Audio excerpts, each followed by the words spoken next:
real quick, before I start this podcast, I need you, if you're watching, to put in your favorite John Wayne movie in the comments.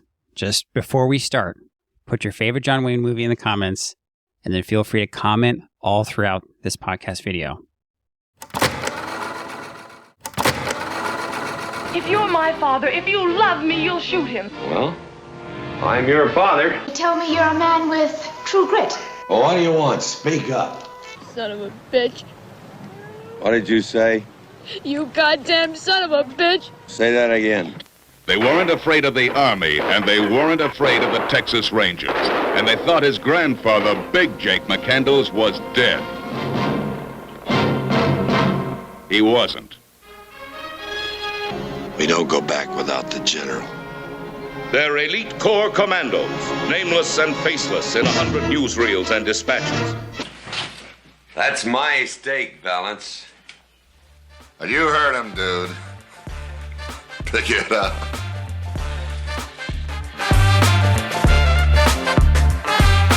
Welcome to Talk with History. I'm your host, Scott, here with my wife and historian, Jenn. Hello. Today's podcast is part of a series we call Watch with History. The Watch with History series will focus on your favorite historical films, where Jenn and I will review the Hollywood historic classics we all know and love, while also discussing the history behind these films, along with some interesting facts. We hope you enjoy Watch with History. 3, 2, 1. Here we go!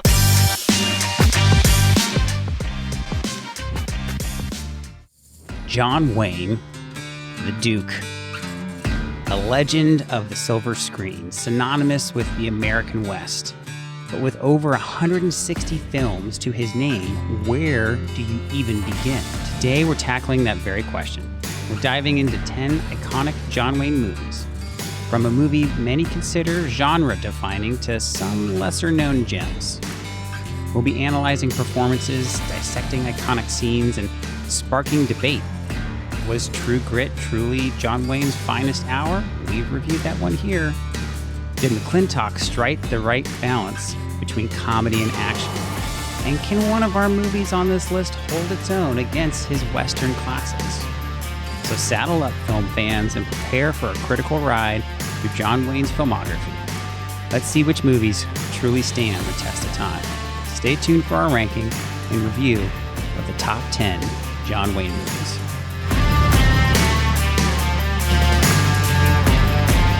All right, Jenn, we're here. I'm so excited. We've been planning this wanting to do this for probably about a year.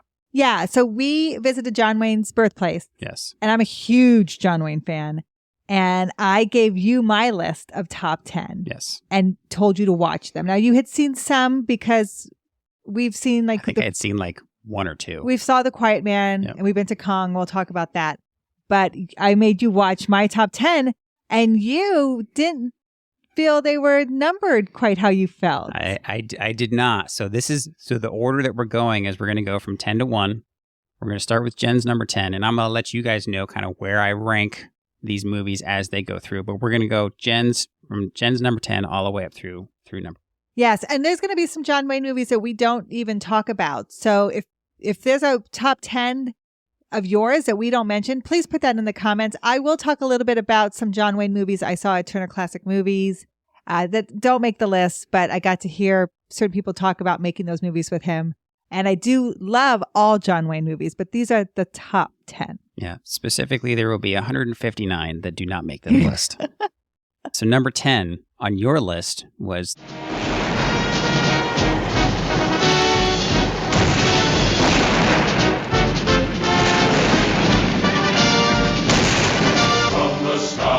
John Wayne!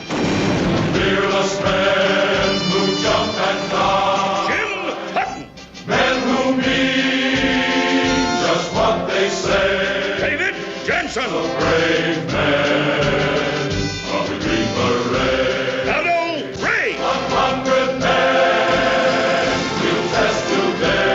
Rayman St. Jack! But only 3 with the Green Beret. Colonel Mike Kirby, the pro. Beckworth, the doubter. Sergeant Muldoon, the bull. Doc McGee, the dependable. Captain Nim, the hater. Sergeant Peterson, the con man. Sergeant Kowalski, the killer. Sergeant Provo, the humble. You'll know them all in The Green Berets.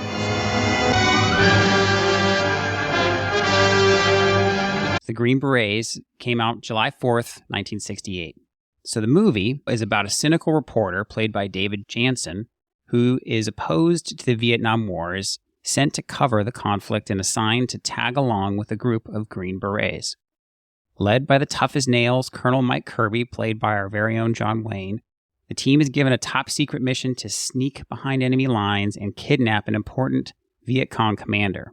Along the way, the reporter learns to respect why America is involved in the war and helps to save the life of a war orphan whose life has been destroyed by the conflict. So, Jen, why did this kind of make it past all the other ones? And this is one of the few, I think it might be the only non-Western one on this list. Yeah, I think it is my only non-Western one because this was I think this was like, to me, John Wayne's a little old to be playing this role, but to me, it was his love letter to America and to the war effort. And it's very pro-military because of the kind of criticism America was getting in Vietnam at the time. And so John Wayne made this movie to show there really is no winner in war. And as much as people are criticizing the American soldier out there, they are really trying to do something good. And they are trying to do something for the people of Vietnam. And so that was kind of what he was doing here. Now, it is based on a book, a 1965 book. You'll find John Wayne makes movies pretty quickly after books come out. It seems to be his MO that if a book comes out that's really good, he tries to grab those book rights and then play the lead in it pretty quickly. And I think that I remember reading that was the case for this book. He had purchased the book rights for this book specifically. And I actually even found an interesting fact. So he had actually reached out to the President of the United States for permission to use the name Green Beret in this movie. He got a lot of pro-military permission. They filmed at Fort Benning in Georgia. They got use of all these military aircraft. There's a C-130 in there. There's a A-1 Sky Raider, a Huey. And so they're using military aircraft. So it's one of those, the military does that even today. If it's kind of pro-military, they will allow the use of their aircraft in a movie. I mean, think Top Gun. Yeah. Right. Or True Lies. Yeah. But so I really like this movie because of what John Wayne is trying to do, what he's trying to say. And I appreciate, even though he's in his 60s. Yeah. He's playing this part, but to me, it just holds a special place in my heart. I think of Green Berets. I think of John Wayne. Yeah. So now for me, for this one, I watched this one and it was a little bit of an eye roller for me, but I kind of got into it after a little while because I took notes, during my watching these movies. And so I noticed a couple famous actors before they were truly famous. So George Takei was in it, right? And other folks might know him as from Star Trek. Yeah. So I kind of jotted down a couple things. There was a nice little helicopter crash in there. And I said, the notes when I took this said, it's a decent movie that shows that John Wayne can still command a screen, even in a dynamic war movie with constant action. Even as old as he is in this movie, he really could just command that scene, whatever scene he was in. And I actually looked up kind of some of the box office numbers, and it did pretty decently for 1968.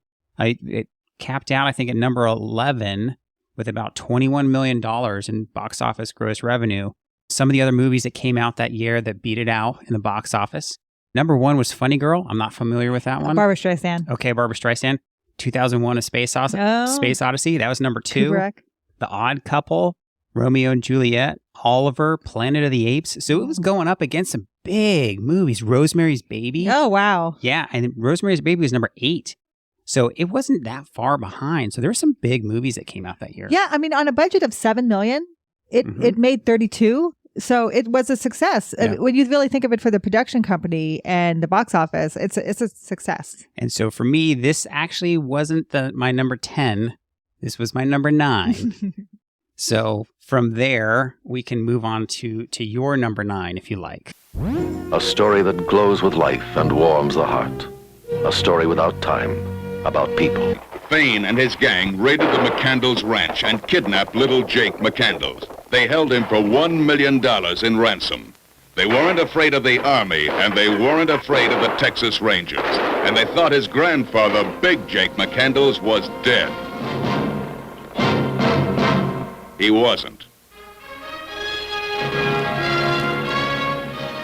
My number 9 was Big Jake. And I kind of like put Big Jake / the Shootist.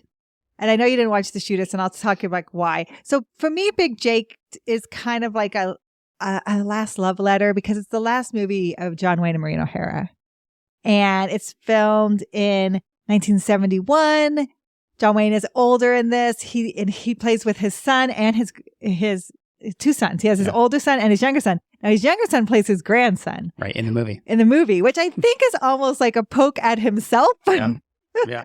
To say, look at me, I have my older son who's playing my son in the movie, and then my younger son who's actually playing my grandson in the movie.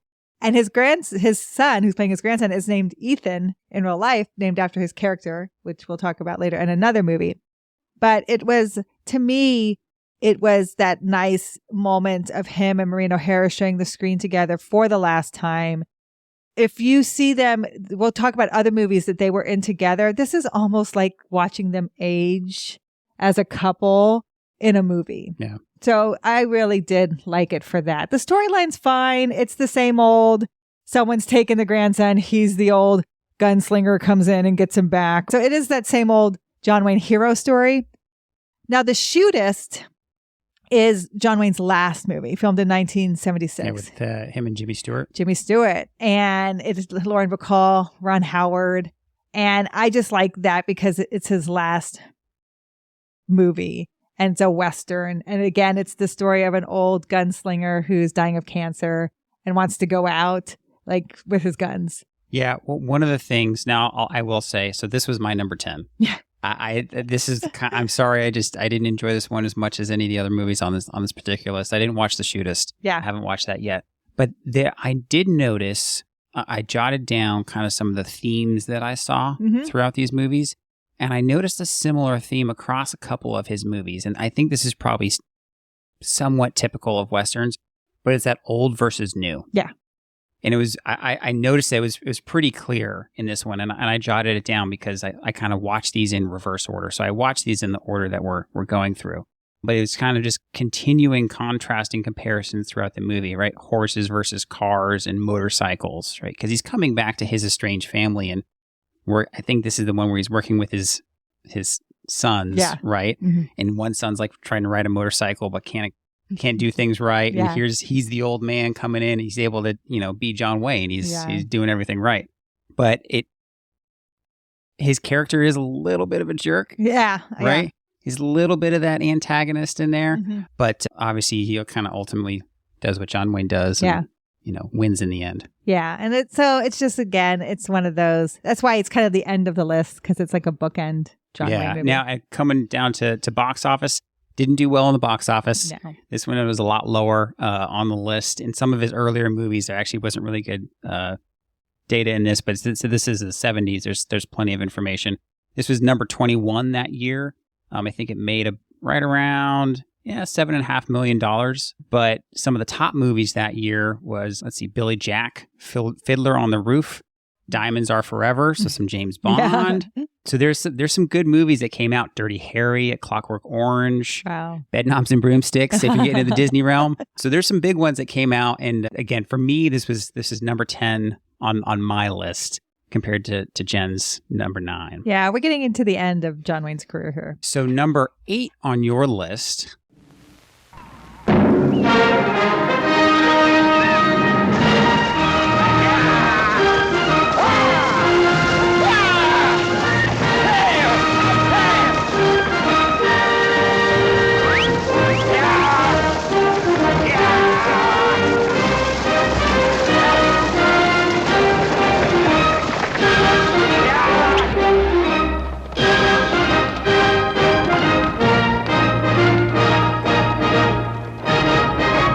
This is The Sons of Katie Elder.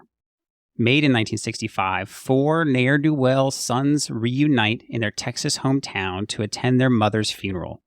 Led by older brothers, John, who's John Wayne, a gunfighter, and Tom, played by Dean Martin, a gambler, The four soon learn that their father gambled away the family ranch, which was the cause of his murder.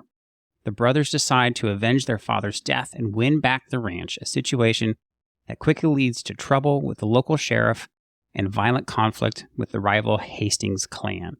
This one was fun. So I was starting to get into it with this one because Dean Martin's great. Yeah. And some of the scenes were great. So talk to me about why this was your number 8. I love watching The Sons of Katie Elder. I will watch this anytime it's on TV.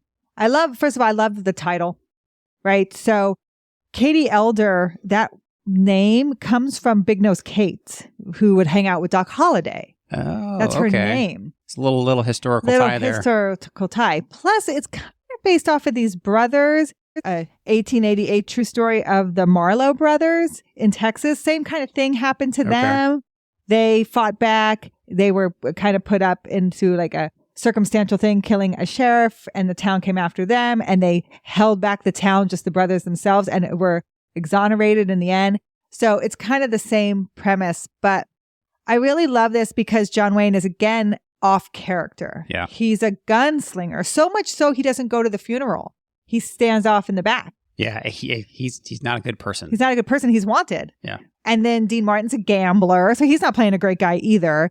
And then another brother is kind of like a dealer, like a furniture dealer. And then they have a young brother who is going to college. Yeah. Now, that brother was supposed to be Tommy Kirk from Swiss Family Robinson, right? Interesting. Of Disney fame. Yeah. And I think to see him in it probably would have been different.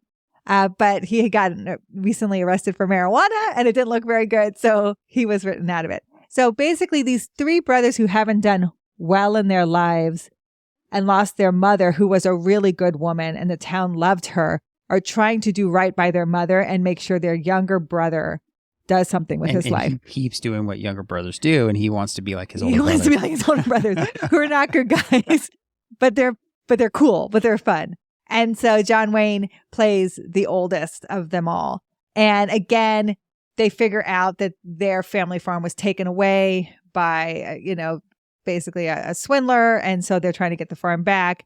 And Dennis Hopper is in this again. Yep. So it's very interesting. You're going to see Dennis Hopper in a couple movies here. He plays a good role. And what's interesting about this movie is John Wayne had just been diagnosed with cancer before this role. Oh. And he had one of his lungs and 2 ribs removed. Yeah, you were telling me about this. But he wanted to do his own stunts. John Wayne was always big on, he wanted to please his fans, right? He really was, his fans wanted to see him do these things on the horses. And at one point you see him dragged through a river because he's being taken by the guys, and they drag him through the river. And he actually got pneumonia doing that because he did that stunt. And it was pretty dangerous for him. So you see John Wayne trying to keep holding his own here. This was made in 1965. So John Wayne is entering the end of his 50s here. So, but I love John Wayne, Dean Martin. This will be the second time they team up together. And it is just another quintessential Western. Anytime it's on, I will watch it. Yeah, I actually had this one a little bit higher because I enjoyed it. So Yeah. you had it your number 8. I had this one as my number 7. Oh, wow. So I had this one as my number 7 because I did enjoy this. I enjoyed the brothers aspect of it, right?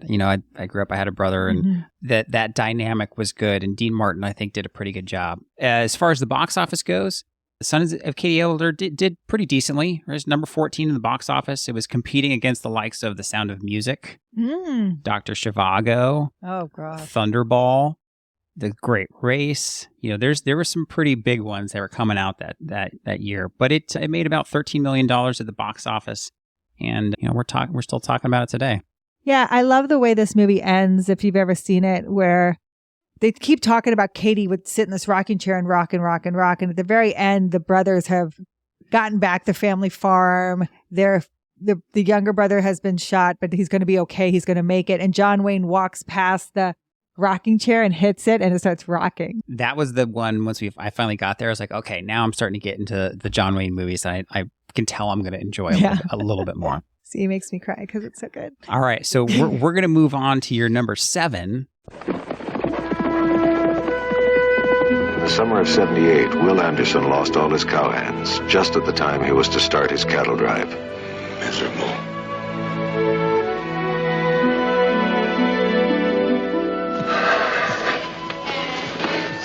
Did you ever think of hiring boys? What boys? School boys. Oh, sure, and women. How about my mama in Cedar City? She's only 92. Well, you ain't got a lot of choices. Who's first? I'll go first.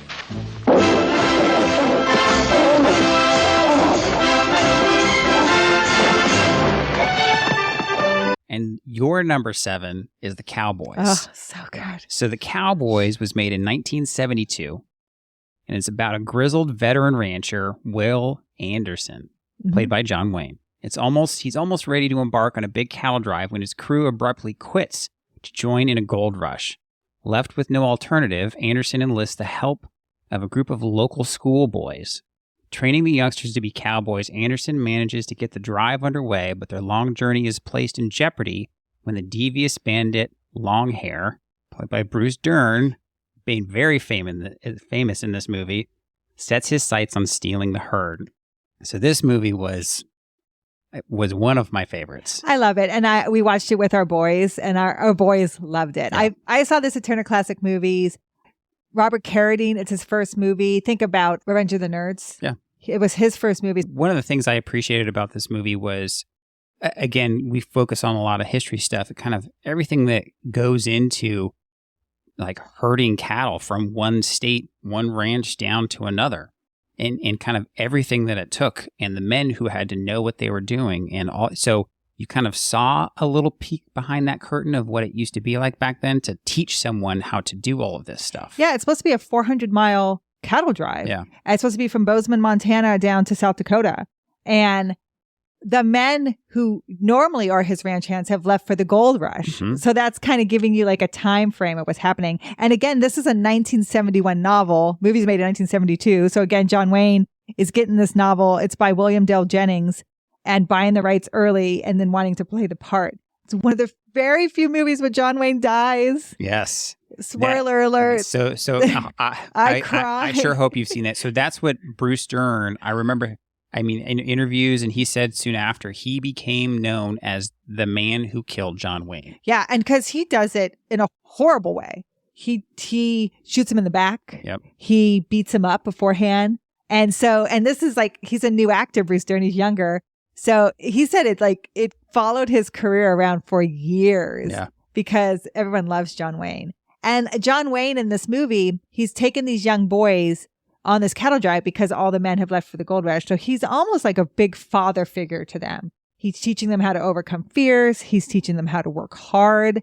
And he hires an African-American chuck wagon runner. And in real life, Roscoe Lee Brown was a strong Democrat, where John Wayne's a strong Republican. But he said he got along very well with John Wayne. Oh, interesting. John Wayne would talk poetry together. Hey, he was incredibly eloquent, very well spoken as far as his character went on the movie, and he played it. I actually really enjoyed his role with the boys and with John. Like, I really enjoyed his role. I thought it was so authentic with race, because the boys questioning race and questioning what it's like to be an African American man, and Roscoe really answering, or his character really answering their questions, or really like digging into their stereotypes. So he plays Jebediah Nightlinger, but he runs the chuck wagon. But really, between him and John Wayne's character, Will Anderson, they're like the two father figures for these boys.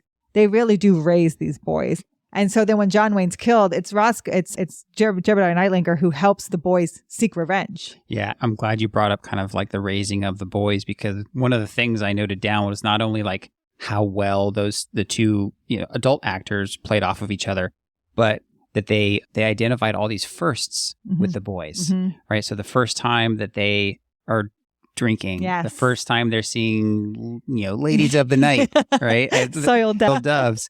So you see these firsts, and as a grown man, it's very nostalgic. It was very nostalgic for me, just kind of seeing young boys in their childhood, growing up before your eyes, and then by the end of the movie, there's so much more adult-like in how they're handling situations. And I think it's great that John Wayne's character tells them not to fight back.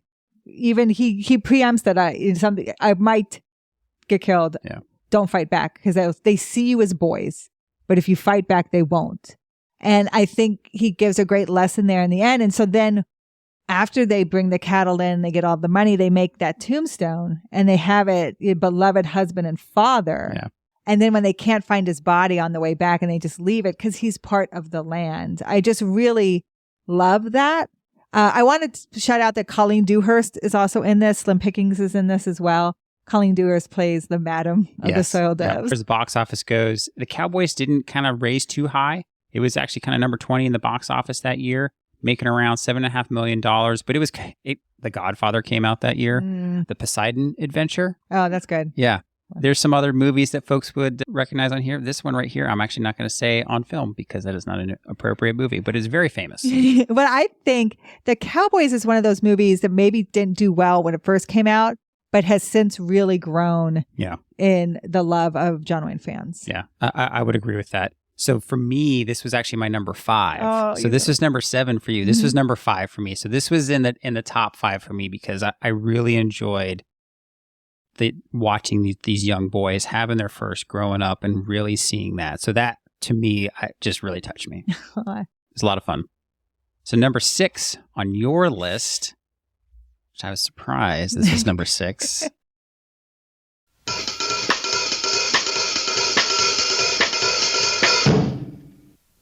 Says Life magazine, True Grit is good enough for me. It's good enough for you. And if it isn't good enough for some movie company, then the free enterprise system is really going to hell. Move along. On. They tell me you're a man with true grit. Well, what do you want? Speak up. Says the New York Times, as touching as it is irreverently amusing. Marshal Rooster Cogburn and I are going after the murderer, Tom Cheney. How did you light on that greasy vagabond? And now, Paramount Pictures presents the Hal Wallace production, True Grit. Starring John Wayne as Rooster Cogburn, the most colorful character he's ever played. If I smelled as bad as you, I wouldn't live near people. Kim Darby as Mattie Ross.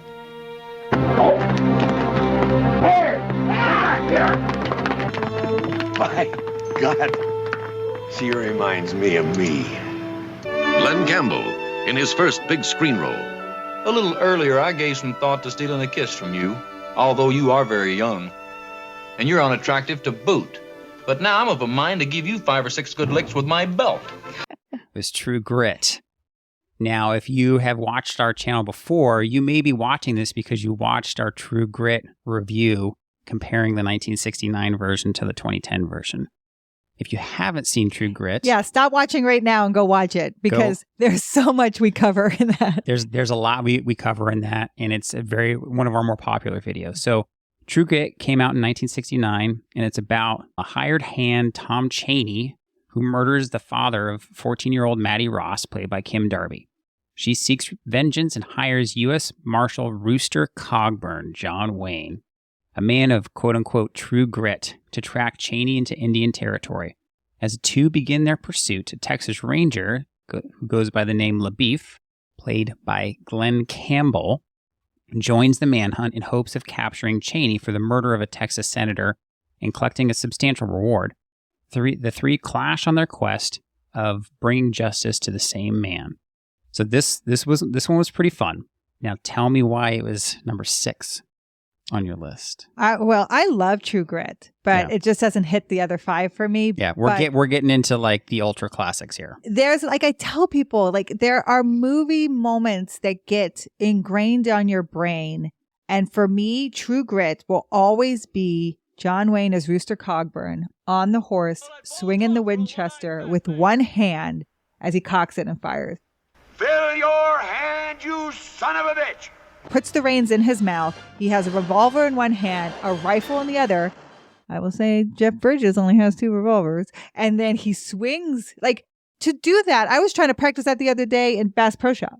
Oh, really? To swing a rifle and cock it as you swing it. You've got to be pretty strong and have good awareness of where the rifle is on a horse with reins in your mouth and one eye. To me, that's True Grit. It just blows my mind. That was definitely this movie was definitely much higher on my list. And we actually learned quite a bit from all of our viewers of our True Grit video. Lots of stuff in the comments about, reading the book and this, that, and the other. So again, another book that came out. He made the movie very quickly thereafter. Bought the rights. So novel came out in 1968. And Wayne liked it so much, he bought the movie rights right away. And then he went about filling the roles. And remember, we talked about trying to get Elvis Presley. And then him and his daughter actually approached Glenn Campbell. We make the mistake of not knowing who Glenn Campbell was in the original comparison. In our first video. We heard it, you guys. And you know what? Since then, we have listened to Glenn Campbell. We've listened to Glenn Campbell. We like Glenn Campbell. I actually recognize in our audience, if you're watching this, you may laugh at this and understand my age. I knew one of his songs from being on one of the soundtracks of one of the Guardians of the Galaxy movies. So that's how I knew some of his. But apparently he was a very, very well known, very good musician. He reminds me a lot of like Johnny Cash. He's telling like stories. He's doing like country stories. He does Wichita Lineman, which I really like. But he plays that part. And again, all three of them are showing true grit. The girl, the beef, and Mr. Cogburn are all showing true grit. This is John Wayne's Oscar. Yeah. So this is the movie John Wayne is going to win an Oscar for. He's going to receive it from Barbra Streisand. Yep. He's going to whisper in her ear, beginner's luck, which I think is the cutest thing. And then he gets a tear in his eye as he accepts it. Like, to me, this is just a really great part for John Wayne to play. He is acting in this. It's a little more of a comical kind of. Yeah, he has more of a comedic take to the part. Comedic take. But he has some really great scenes with Maddie talking about his life before he becomes a U.S. Marshal. This is supposed to be based in the 1880s, Fort Smith, Arkansas. They're going to be going into American Indian Territory. LaBeef is a Texas Ranger. And Robert Duvall plays Ned Pepper. And you got Dennis Hopper again, who plays one of the bad guys running with Ned Pepper, Dennis Duvall's bad guys. Yeah, so one interesting fact that I actually noticed at the very end of the movie, in the 1969 version, you finally get to see and hear from Lawyer Daggett. Yeah. Because Maddie Ross is talking about Lawyer Daggett all throughout. She's kind of threatening. She's kind of, the horse trader. I'll take it up with my attorney. And I will take it up with mine, Lawyer Daggett. And he will make money, and I will make money, and your lawyer will make money. And you, Mr. Lykeson's auctioneer, you will fit the bill. You are a damn nuisance. Strother Martin is the horse trader he's in a couple other movies too. Right. People love him. And so Lawyer Daggett at the very end of the movie was actually the voice of Piglet from Winnie the Pooh. And he was the train conductor in the movie The White Christmas, one of my all-time favorite movies and probably my favorite Christmas movie. Well, and I have people who will argue with me about this, but I am 100% correct. John Wayne does the jump at the end of that movie. And the stuntman will say that John Wayne does it. Again, John Wayne trying to prove to his fans that he still has it. I want you to know that it wasn't as high as it looks in the movie, but he does do it. Yeah. For me, again, this was your number 6. Yes. For me, this was my number 4. Oh, you really like True Grit. I really, really enjoyed True Grit. Just the characters interacting and dialogue is great. Yeah. And I love the names. Rooster Cogburn. Like, how can you beat that name? And then just the way he looks. If you look at the movie poster for True Grit, just how gruff and gritty he looks. I don't know. If I was going after somebody, I think I'd want Rooster Cogburn with me as well. He was probably the right man for the job. All right. So moving on from there is your number 5.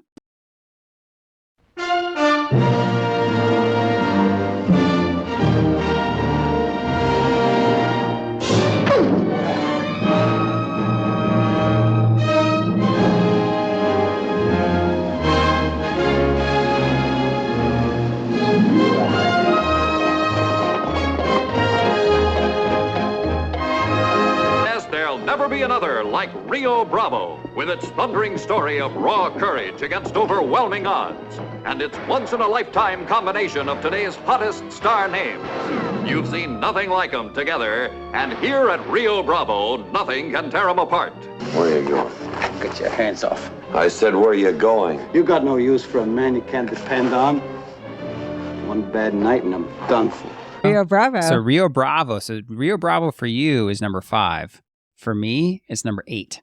Oh, Scotty. Yeah. This I did not enjoy this one nearly as much as I did the others. And you know what's so funny about that is so many people compare you to Ricky Nelson. I hear it. You walk up to people and like, you look like Ricky Nelson. And do you even know who that is? And you're like, I know who that is because people tell me all the time. So throughout my life, I've had just random strangers, cashiers, and people who would know who Ricky Nelson is say like, you look just like Ricky Nelson. And as a kid, I figured out who that was really fast because people kept saying it to me. So this is number 5 for me for a lot of reasons. One, it's directed by Howard Hawks, who's considered one of the greatest directors of all time. Quentin Tarantino is very influenced by Howard Hawks. Yeah, and I think Quentin Tarantino thinks this is like one of the best movies ever. Yes, it has a full, long opening opening sequence of the movie with no dialogue, and that to me is artistic. So I actually that's one of the big things that I noted, right, along with kind of if you're not familiar with the movie, definitely go look kind of in our show notes. Mm-hmm. But this movie came out in 1959. Mm-hmm. And basically, there's a gunslinger, Joe Burdett, played by Claude Atkins, who kills a man in a saloon. And the sheriff, who's played by John Wayne, arrests him with the aid of the town drunk, played by Dean Martin. Mm-hmm. All right, so there's Dean Martin. This is their first movie together. This is their first time. Mm-hmm. And before long, Burdett's brother, played by John Russell, comes around indicating he's prepared to get his brother out of jail if necessary. And it kind of goes on from there. So I enjoyed Dean Martin in his role. And seeing Ricky Nelson just kind of made me laugh because people have told me that I look like him. Well, they're capitalizing on Ricky Nelson's, I think, popularity at the time, yeah. Right? This is 1959. Yep. This is like Ozzie and Harriet is like hitting it big. Ricky Nelson is also putting out a lot of hits, right? So him and Dean Martin actually sing together in this. So John Wayne is the sheriff of the town. He's arresting this brother of this big rancher, and this rancher is kind of a bad guy, and he has a full posse. And so he knows to arrest this brother and to keep him in jail is going to be difficult because this brother's going to come after him. Yep. And so he has kind of like an elderly deputy that works with him. He has this drunk old deputy who's trying to get sober. So he asks for the help of this young gunslinger who's Ricky Nelson. Yep. And so it's really like the hodgepodge group of the 4 of them who stand off this gang coming to get this brother. And so that's the whole kind of premise of the movie. And what I appreciate about Howard Hawks is he has like this called Hawksian women, where he makes these strong, tough women. So Angie Dickinson in this movie, she almost makes me blush. Like she's very forward with John Wayne, and she's very like demanding, and she's wearing like these cute little bits and stuff. And I was like, whoa. Now, Angie Dickinson is also a big actress at the time, but Howard Hawks liked to give women these strong, powerful roles. And even to the point, like in the credits, it says story created by B.H. McCampbell. And that is Howard Hawks' daughter. Oh, interesting. McCampbell is her married name. And it's because she comes up with the idea to use dynamite in the last sequence of the movie. Yeah, there was some things I can see, like the notes that I took, I can see why this was higher on your list, why it's a favorite of someone like Quentin Tarantino, because some of the things that you already noted, right? No dialogue in that opening scene. That is a very artistic, very specific choice, and it was incredibly noticeable, but hard to pull off, right? From a filmmaking perspective. I wrote down that I felt like music played a very specific role. Whenever certain music started, there was like some like this ominous Mexican song, or it was very clear that music played a very it was almost its own character. Yeah, kind of leading you into that, which is normal of a movie, but it was much more noticeable here in this. Well, and it's based on a short story that was written as well. But wait, what's the song that Dean Martin sings in it? Something, My Pony and Me. I don't remember. But he sings that with Ricky Nelson, and he sings, and John Wayne gets to like watch and smile. Yeah. Because it's kind of like, here are these 2 big stars at the time singing together. Yeah. In 2014, actually, the Library of Congress deemed this movie culturally and historically significant. Really? Yep. That's interesting. So it's saved now in the archives. Everybody's kind of got their own taste, but this, for me specifically, this was number 8 on my list, even though it was number 5 on yours. As far as the box office goes, it did decently. You know, actually, I think True Grit was one of his most successful box office movies. This came out again in 1959, kind of came in at number 13, about $5.5, almost $6 million. Other movies that year, Ben-Hur, Some Like It Hot. So some pretty big movies it was going up against. Yeah, and so that song was My Rifle, My Pony and Me. Okay. And they also sing a brief version of Get Along Cindy. But there's kind of a debate around this movie that it was made in response to High Noon, which was sometimes thought to be an allegory for blacklisting in Hollywood, as well as McCarthyism. So Wayne used to always call High Noon an American. Oh, interesting. And if you know, that's Gary Cooper meeting in the town square. And so this was kind of like his response to that movie. Yeah, interesting. No, it was good, but not high on my list, but I can see why it was high on others. So your number 4.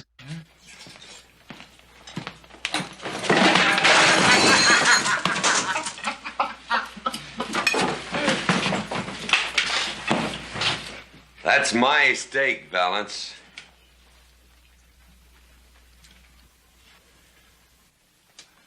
You heard him, dude. Pick it up. No. Pilgrim, hold it. I said you, Valance. You pick it up. 3 against 1, Donovan. And you have already mentioned it, I think, briefly before, is The Man Who Shot Liberty Valance. I love this movie. Now, if you don't know this movie, this came out in 1962 as a Western film starring John Wayne and Jimmy Stewart. So this movie's about a senator who returns to a small town in the Old West to attend the funeral of an old friend. He begins to recount the story of his arrival in the town when he was a young lawyer who stood up to a notorious outlaw named Liberty Valance. The movie explores the themes of law and order, justice, and the power of myth-making. The film is considered a classic of the Western genre and is known for its memorable lines such as, This is the West, sir. When the legend becomes fact, print the legend. When the legend becomes fact, print the legend. So for you, this is number 4. For me, this is number 6. I enjoyed this. Didn't enjoy it quite as much as the Cowboys. Yeah. The Cowboys kind of edged this one out for me, but this was a great one. I love this movie because of what it means in the bigger picture. Yeah. That the West is settled, that even law is settled, disputes are settled with a mixture of both. Yep, the old versus new. That you need to have a toughness, you need to have grit, you need to be physical and mental. That you do have to be smart, but there are some times when being smart is not enough. Sometimes, you got to know when to fight. And I appreciated that so much because John Wayne's character recognizes that. He recognizes that in Jimmy Stewart, that is what's going to really progress the state forward, but someone needs to stop Liberty Valance. Again, it's that theme of John Wayne's character not welcoming in the new, but recognizing the new and that it's kind of inevitable. Yeah. Right. And that change can be for the better, even though his characters typically fall on the old side of getting things done. Right. If Yes. John Wayne always winning the fight and always doing all that stuff. And I like that he's teamed up with Jimmy Stewart here, that they're kind of at these two sides of the coin. It's shot in black and white. It's done by John Ford, who I love. We're going to do a couple more John Fords after this. It's done in black and white to really show this grittiness and this kind of the mythic Old West. Yep. And it also helps that the fact that John Wayne's 54 and Jimmy Stewart's 53 when they film. Wow. So it makes them look a little younger Sure. in it. And so the black and white it is helping with that. But I always say Lee Marvin really holds his own as a bad guy in this. And we visit Lee Marvin's grave in Arlington. Lee Marvin was always proud to be a Marine, but there's very few people who can hold their own against John Wayne as a bad guy. And he's amazing, right? That scene where it's the three of them, right, in the restaurant bar. That is my favorite line. Yeah. When John Wayne fills the screen, turns towards him and says, That's my steak, Valance. I've never seen John Wayne look more John Wayne. Yeah. Like, and that's, I think, when Lee Marvin's character is like, oh crap. Yep. That's his steak and then he tells someone else to pick it up and John Wayne says, you pick it up, Valance. And that's when Jimmy Stewart even knows this is it. Something's going to happen. So Jimmy Stewart tries to stop the whole thing. But that to me was John Wayne being so John Wayne. And I love that line. I also love when he tells him the story at the end. Valance couldn't make you run away.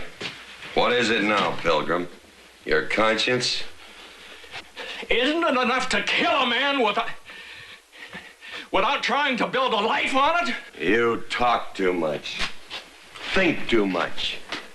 Besides, you didn't kill Liberty Valance. What? Think back, Pilgrim. Like, you didn't shoot him, right? And then, and he didn't even realize it till then. He didn't realize Jimmy it, yeah. Stewart's character. Because Liberty Valance has shot, Jimmy Stewart's character twice and in the wrist. And he really, like, what is he going to do? And now he says right between the eyes, like, he's going to kill him. Yeah. And then he just gets shot. And at the same time that Jimmy Stewart fires a gun. And this is where this whole legend becomes. And in the West, this legend drives so much of people to follow into statehood, to elect him to become a senator, to represent them, that even at the end of the movie, he says anything for the man who shot Liberty Valance. Yeah. Remember? And so it's like, no matter who he is politically, he will always be that legend. And that holds more weight with the people than your office. Yeah. This was definitely a good movie. And having those three actors were just, it's that movie magic. Mm-hmm. It really was. One of the things, the little notes that I wrote down, the town marshal, who's like plays this coward, keeps running away. He's also the voice of Friar Tuck in the original Disney cartoon Robin Hood. I've got, for some reason, I've got an ear for those voices. If I hear a voice, I can be like, okay, I know where that voice from my childhood comes from. So I noticed that, and I just thought that was kind of a fun little fact. In the box office, it did pretty decently. Number 15 that year, about $8 million. Some other movies that were competing against that year is Lawrence of Arabia. That's a pretty well-known movie. The Longest Day, The Music Man, one of my favorites, To Kill a Mockingbird. So there's some pretty big movies that came out that year. Yeah, its budget was only $3.2 million. And Vera Miles, who plays the love interest in this, we'll revisit her in another movie, but she's kind of known for this as well. And then Strother Martin is also in this again. He's the lawyer from True Grit, or he's the horse salesman from True Grit. He's in this again. And you see this with modern day films too. You get directors, you get big name actors, and they tend to hire the same actors because they work well together. And so I noticed that all throughout these films. Yeah. Like the sheriff in one was the priest in another. Yes. So I noticed that pretty often. Yes. And this movie in 2007 was put on the National Registry by the Library of Congress as culturally, historically, and aesthetically significant. Oh, wow. Well, there you go. So we'll move on from the man who shot Liberty Valance, the Western legend, to your number 3. Are you longing to see a movie with good, clean fun? Does a tender story of family devotion get you right here? If you're my father, if you love me, you'll shoot him. Well, I'm your father, and I sure love you. So? Oh, you shot him! Do you like a story of inspiring restraint and self-control? Now, we'll all calm down. Boss, he's just a little excited. I know. I'm going to use good judgment. I haven't lost my temper in 40 years. But, Pilgrim, you caused a lot of trouble this morning. Might have got somebody killed. And somebody ought to belt you in the mouth. But I won't. The hell I won't. You're number 1. This is my number 1. And you'll start understanding why my top 3 are where they are. And this is McClintock. McClintock. I love McClintock. So McClintock came out in 1963. It's a film about a wealthy rancher, G.W. McClintock. He juggles personal and professional chaos estranged wife, Catherine, who's played by Maureen O'Hara, one of our favorites, returns seeking their daughter's custody. Tensions rise with corrupt officials and land grabbers and Comanche tribes demanding justice.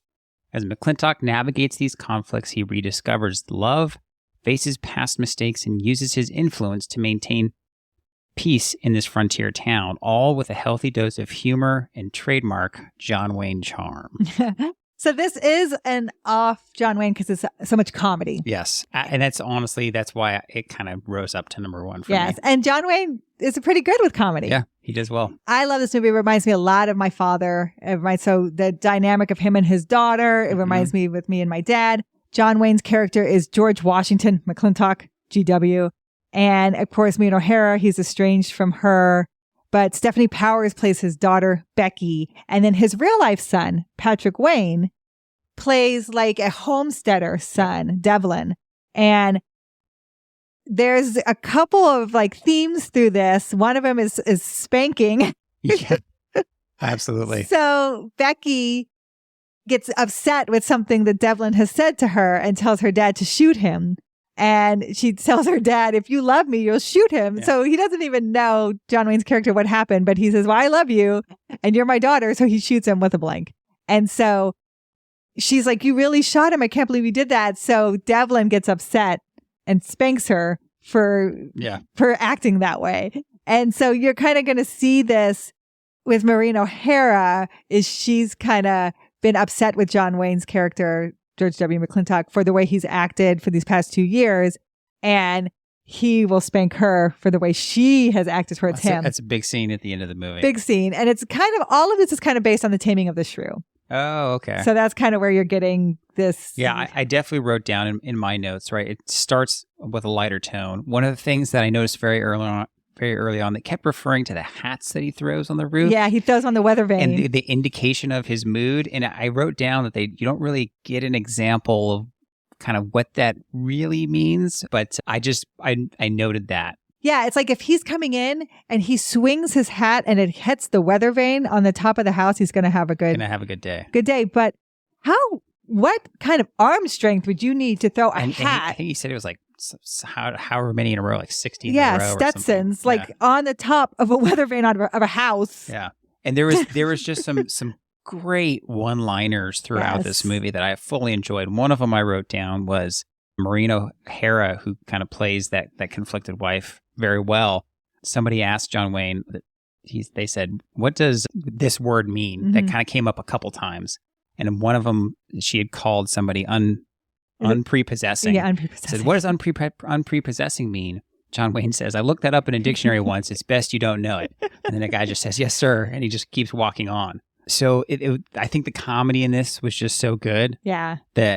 That's why it was my number one. Well, and it has a lot of good messages in it. And that's what John Wayne really wanted. He said, I don't give jobs, I hire men. Yeah. And he also really wanted to positively represent the American Indian. And that was something important to him to do in this movie as well. One of the things in this movie that people will talk about, though, is red face in this movie. So there are white people who are playing American Indians, and they're painting their faces red for the camera. It has something that has to be addressed because it does happen in this movie. But the big scene is when they all slide down into the mud pit. The mud pit. Yeah. And that is a famous line. It's like, you made me almost lose my temper today. And I haven't lost my temper in 40 years. And he goes, and someone should belch you in the face. I'm not gonna, and the hell I won't. And he punches him in the face. And so then everyone starts like sliding down. But that's another famous line from this. One of the things, one of the last things that I kind of jotted down that I really enjoyed, partly because I have a daughter, was the father-daughter scene by the river. It was just so touching, and I really so appreciated that in this kind of comedic movie to show that he wasn't there just to kind of give his wife a hard time, or he wasn't doing things just to kind of be antagonistic towards Maureen O'Hara, but he really was trying to like help his daughter, right? And truly help her grow and really give her some real life advice. And I wrote that down because to me that scene was so impactful. Yes. For this movie. I wouldn't call it out of place in the movie. I would say it was just the right amount of kind of character building. Yeah. No, it really was a good representation of family And Patrick Wayne is really in it. So it's another one of movies where John Wayne has his real son in the movie with him. You also see the housekeeper is from the Munsters. She's the wife on the Munsters. Oh, yeah. Her husband had just been injured in How the West Was Won. So John Wayne made sure to hire her for this movie. So they had some money. Oh, that's cool. So he always was doing stuff like that. And I appreciate that about John Wayne. Yeah. Yeah. No, it's a very, very fun movie. All right. So we're on to our number 2 here. And our number 2, we actually tied both. This is number 2 for both of us. It's the story of Sean Thornton, a right-intended man who came from America to forget his past in Innisfree. There he met a fiery red-headed lass, and the village marriage broker went to work. The good manners not to hit the man until he's your husband, and until he'll hit you back. Then her bully of a brother, Red Will Danaher, refused to pay her rightful dowry. There'll be no locks or bolts between us, Mary Kate, except those in your own mercenary little heart. And that is The Quiet Man. Such a great movie. So The Quiet Man came out in 1952. This is one of those few movies I've probably watched a dozen times at least. We've watched it quite a few times over the years.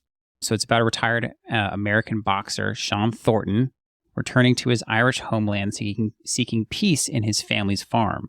He falls for the fiery Mary Kate, played by Maureen O'Hara, but her brother Will despises Sean and withholds her dowry, refusing to acknowledge their marriage. Driven by tradition and pride, Mary Kate refuses to consummate the marriage until Sean retrieves the money. Despite his vow to avoid fighting, Sean must navigate comical brawls, clashes with Will, and cultural misunderstandings to win Mary Kate's heart and find peace in the land that he calls home. This is one of my absolute favorites. We usually watch this every St. Patrick's Day because it is so Irish and filmed in Ireland, and we have actually been there. And this is one of the earliest movies. Is this the earliest movie that I think we have on the list? Yeah, 1952. John Wayne's 45 in this. Yeah. So he looks really good. Yeah. He looks young. He's young. Young buck. And so we've been to Kong. We went in 2006. We stayed in Ashford Castle. That's where everybody stayed while filming. John Ford, John Wayne, Maureen O'Hara. Maureen O'Hara just had a baby. John Wayne's family was there. Ward Bond is in this. Ward Bond is in a couple movies with John Wayne. He's also plays the cop in It's a Wonderful Life. So everyone's kind of staying in this castle and then filming in this little Irish town, Kong, Ireland. And it's a family affair. John Wayne's kids are in this movie. The old man who gets out of the bed and watches the fight, that's John Ford's brother. Oh, I didn't know that. Yeah. Oh, wow. Maureen O'Hara's like the old man who's getting ready to die. Yeah, that's John Ford's older brother. There's 2 Maureen O'Hara's brothers are in this as well. So it's a real family feeling. Well, and I even, again, the top 2 movies for me on this list are kind of have a more comedic tone to them. But from the very beginning, right, I wrote down the line, you see that road over there? Yes. Don't take that one. I'm starting right off in the beginning of the movie. With them trying to give him directions from the train station. Which is a fictional town. To the town. It starts right off. It was it's classic. And again, it's John Ford. It's John Ford. And he won Best Director for this movie. Oh, I didn't know that. Yes. It also won Best Cinematography. Yeah. So won the Oscar for both. And it's based on a 1933 Saturday Evening Post short story from an Irish author. And it tells this story of someone who was born in Ireland, came to America. He's from Pittsburgh, which I also love. And then he's coming back to his family roots to buy his home and to settle back to where he was born. Yeah. And like you said, there's a lot of cultural differences. And the big one is the dowry. And Maureen O'Hara is really, her character, Mary Kate Danaher, is really tied to this dowry. It means a lot to her. She is proud of it. She's proud to bring that into her marriage. And he doesn't care about it. He doesn't need it. And because the brother's holding it back, thinking that's going to be the big thing, and he doesn't care, she feels insecure. And she feels kind of like she shouldn't be in this marriage. And that's what he tries to learn. If it's important to her, it's important to him. And there's some things in here where he's dragging her through the field. He really did drag her in real life. I also want to say he really did spank her in McClintock. Oh, really? She said she was black and blue. Like he should. She said he pulled no punches. And so he really is dragging her through like the sheep poop And in the end, the very last line, when she whispers something in his ear and he looks at her, to this day, no one knows what she said. She took it to her grave. Oh, wow. No one knows. John Ford said, say something to him that's going to make him look at you. And no one knows what she said but her and John Wayne. That's crazy. So there's a couple things that I noted down, right? There's that classic first kiss scene when they're in the house, when it's still kind of a little more run down with the wind blowing and the door kind of blows open with the wind. She's come and kind of cleaned it up for him. She's kind of cleaned it up for him. I think it's actually kind of what they base one of the movie posters off of. It's just this ultra classic scene. That is a classic Hollywood big movie star first kind of kiss scene.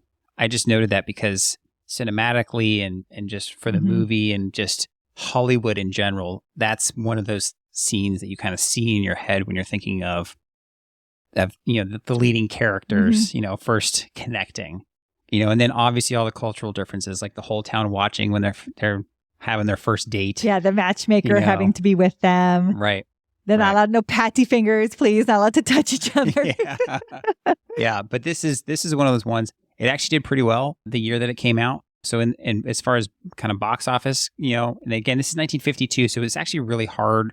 It's getting harder. They didn't have as much data for this. The website, I tried to use one single website when I was pulling all this box office information.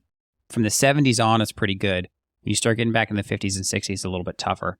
But according to the website that I was using, this came in at number 4 that year. So $7.5 million, but that's 1952. Other shows that came out was The Greatest Show on Earth. That was number 1. We have the script. Little family tie here. The Snows of Kilimanjaro, High Noon. We just talked about High Noon came out in 1952. And this one actually beat out Singing in the Rain. So that's very interesting. And Snow White and the Seven Dwarfs. I mean, it's a beautiful movie. It's gorgeous. Even when we stayed in Ashford Castle, they play it. Like you can play it on demand nonstop. Yeah. And when you walk around Kong Ireland, you're walking through the scenes of the movie. You're walking by the church. We went to those bars and we went down because they had kind of redone a lot of the stuff down there. Yeah, we walked by the cottage. We walked by the pub where they go in and have their break while they're fighting and drink a pint of beer. We walk by the church where he meets Mary Kate outside of the church. It's right by Ashford Castle. And it still looks just as picturesque and just as beautiful. Maureen O'Hara is just the epitome of Irish beauty in this. Well, and she's even speaking. She speaks in the Irish. Yeah. In the Gaelic. In Gaelic, and I don't know what she says. If you know what she says in Gaelic, please put that in the comments. Yeah. And she talks to Ward Bond. So there is a big religion component here because he's Catholic and the Protestant pastor is in town and no one's going to the Protestant services. Right. So they don't know if they want to keep him, but they're trying to help him out at the end. Yeah. And so that was really cool too. So you're getting a lot of this Irish influence. It's a little bit of the Irish state. They have a couple of toasts to being a free republic. And there's a couple of little nuances about the Irish state and the political climate of Ireland at the time. But other than that, it really is just a old school Irish story with an American coming in and figuring it out. Fantastic characters. And I don't know, I can't remember the character's name, the one who's kind of the chaperone and the town drunk or whatever like that, but he's hilarious. Yeah, he's so great. It really is a great movie to watch with St. Patrick's Day. So that was my very close. And honestly, for me, it was that practically tied at number 1 and number 2 between McClintock and The Quiet Man for me. So you like comedy? Yeah, I do. Those kind of tend to rise to my favorites. Now, for your number 1.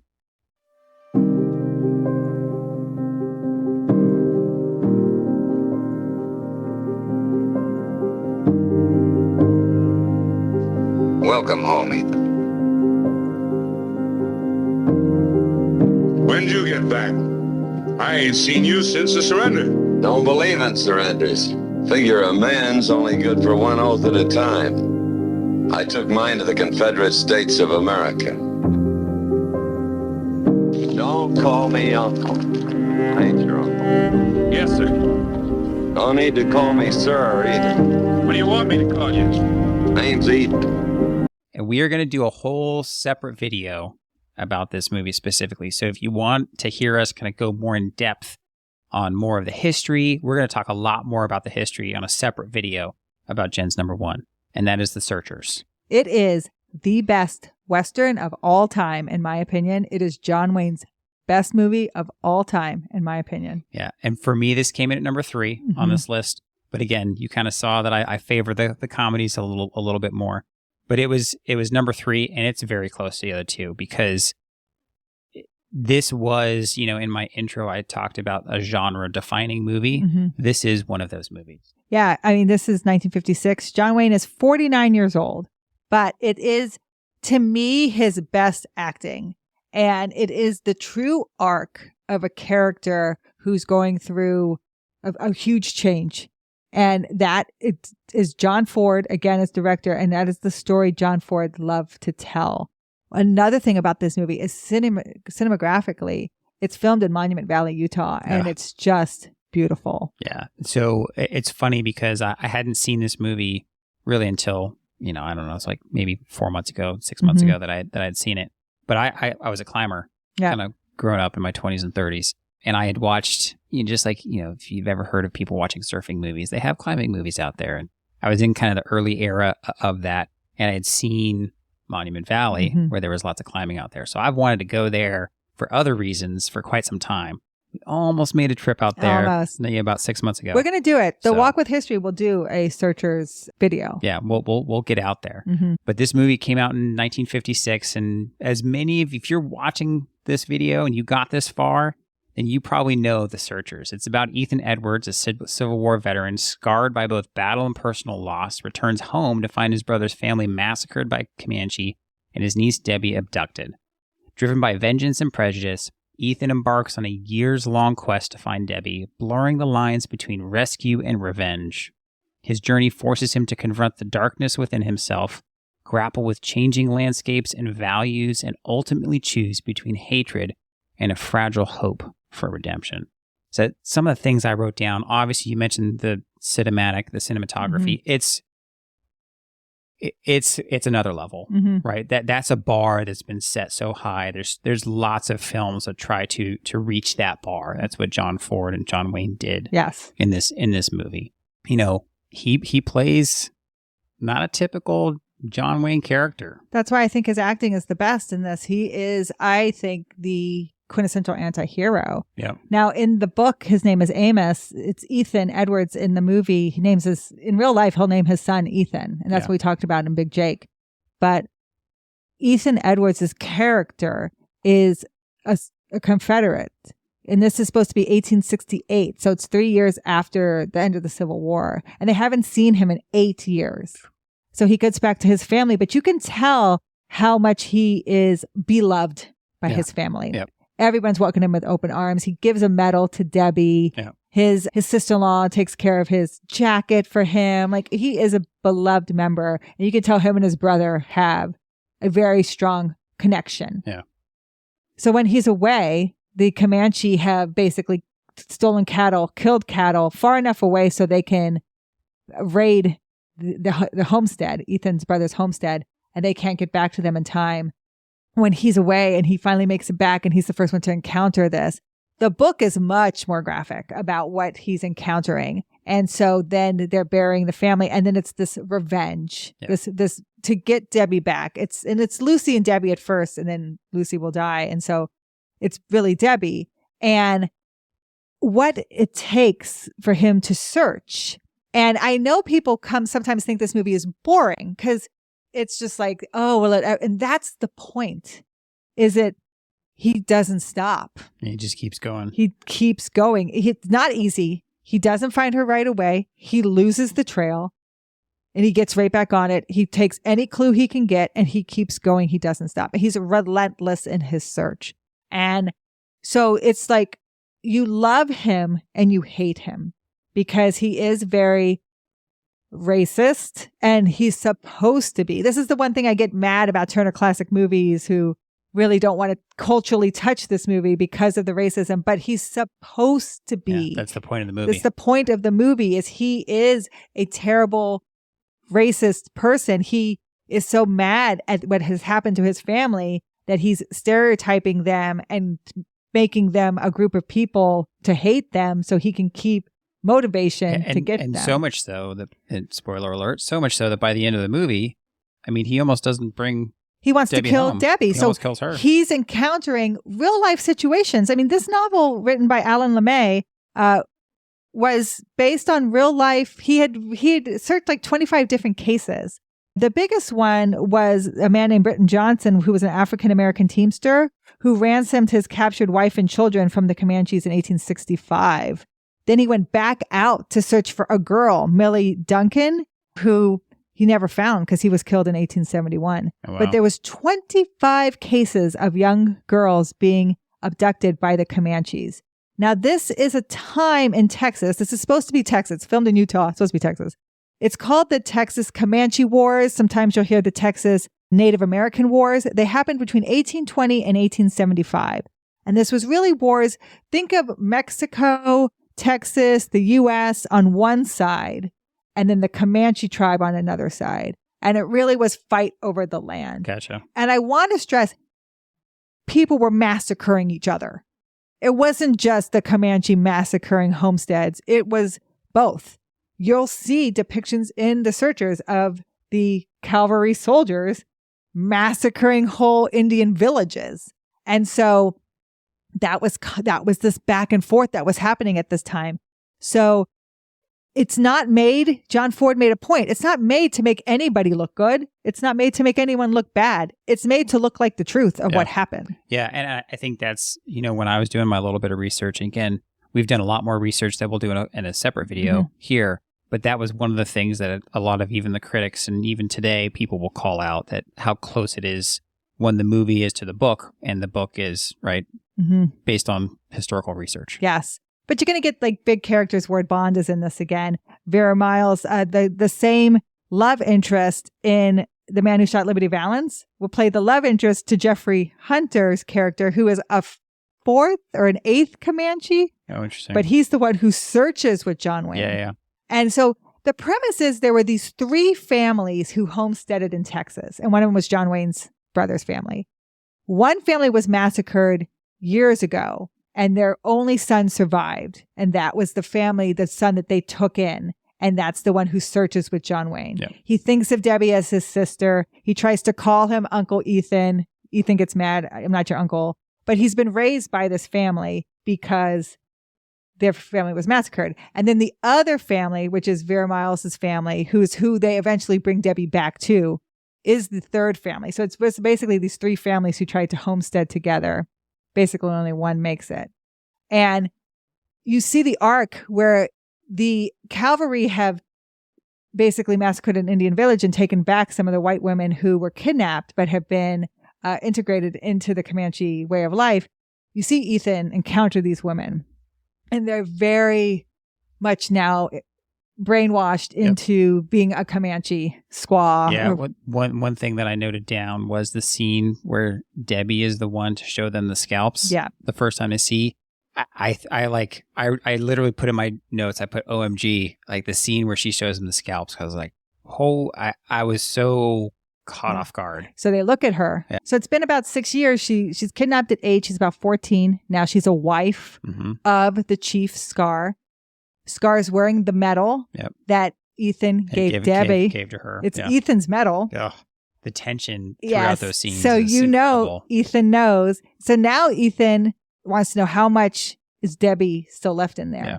Right. And so that's where you see him get more and more aggressive and just bitter. And Scar is also, the actor is in red face. So it's a white actor, Australian actor, who's pretending to be American Indian. So that is something that Turner Classic Movies hits on as well. But again, something that happened at the time. Now you're going to see a lot of American Indian actors. I saw the same actors from McClintock who are actually in this as well. I noted that, right? I think the sheriff or something like that, or what the marshal. He was the priest. And Ward Bond is in it again too. But some of the American Indians who are in McClintock are also the American Indians. Yep, in I this. noted that across a couple movies.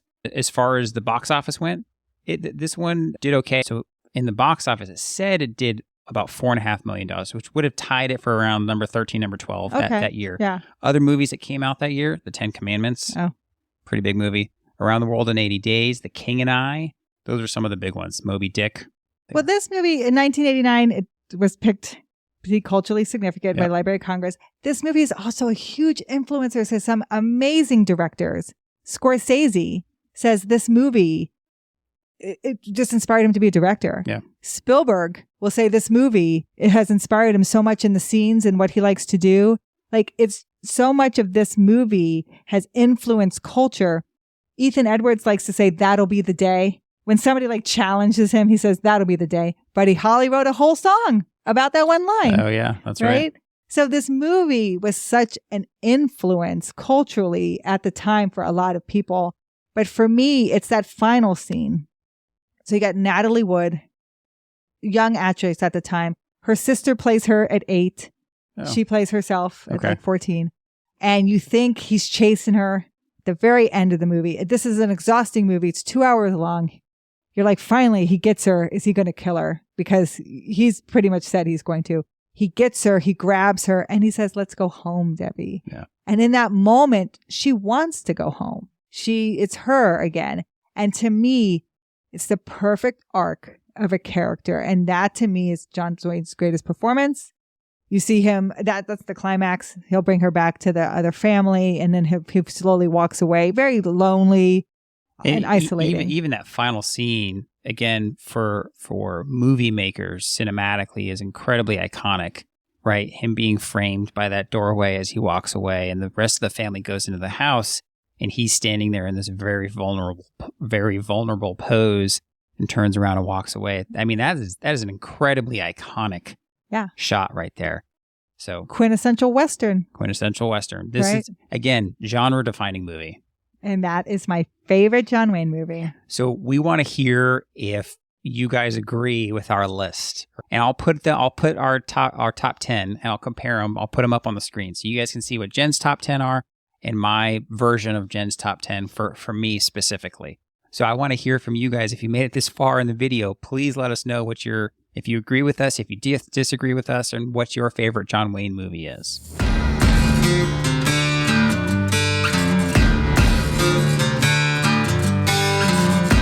Well, partners, we've wrangled our way through the top 10 John Wayne movies and hopefully sparked some lively discussions along the way. Remember, this list is just our take, and the beauty of film is its subjectivity. So head out there, watch these classics or rediscover them, and form your own opinions. Share your thoughts with us in the comments, and who knows, maybe we'll have another Western showdown in the future. And a huge thank you to all of you who joined us on this cinematic adventure through some John Wayne classics. Talk to you next time. Thank you. I love John Wayne.